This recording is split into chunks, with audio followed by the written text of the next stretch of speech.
రాజకుమారులందరూ వారి కొరకు నిర్దేశించిన ఆసనములపై కూర్చొని రాజకుమార్తె యొక్క ఆగమమునకై నిరీక్షించుచుండిరి. ఇంతలో చీకటిని చీల్చుకొని ఆకాశమునందలి నక్షత్రములకు ఆనందము కలుగజేయు చంద్రుని వలె సర్వాలంకార భూషితమైన సుందరాంగి అయిన రాజతనయ స్వయంవర భవనమునకు వచ్చాను. రాజకుమారులందరూ ఎంతో ఉత్సాహంతో నన్ను వరించు అంటే నన్ను వరించమని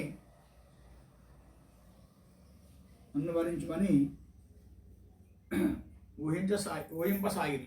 మహారాజైన కమలాక్షుని ఆదేశానుసారము రాజకుమారికి ఆమె చెలికత్తె క్షత్రియ సమూహము నంతటిని పరిచయం చేశాను. కానీ రాజకుమారి యాచకుల మధ్య నుదుట విభూతి రేఖలు, కంఠముల రుద్రాక్షమాలను ధరించి దివ్య తేజోదారి అయిన ఈశ్వరుని వలె ప్రకాశించునట్టి శివమూర్తిని మోహించి ఆమె అతనిని పుష్పమాలంకృతుని గావించి సిగ్గుతో శిరస్సు వంచి నిలిచి ఉండెను. రాజకుమారులందరూ దిగ్భ్రాంతులైరి, కానీ చేసేది లేక ఊరుకుండిరి. వెంటనే రాజుగారి అనుమతితో సంతోషంతో తల్లి వద్దకేగి జరిగిన వృత్తాంతమును తెలియజేయగా ఆమె, నాయన, సోమవార వ్రతం ఆచరింప సంకల్పించినంతలకే నీకు ఈ కోరిక తీరనున్నది.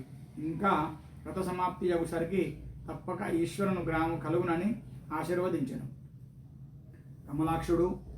కమలాక్షుడు తన కుమార్తెతో పాటు రాజ్యలక్ష్మిని కూడా శివమూర్తికి ఇచ్చి అత్యంత వైభవముగా పరిణయము చేశాను.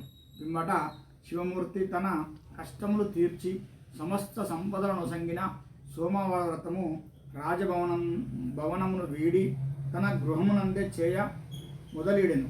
16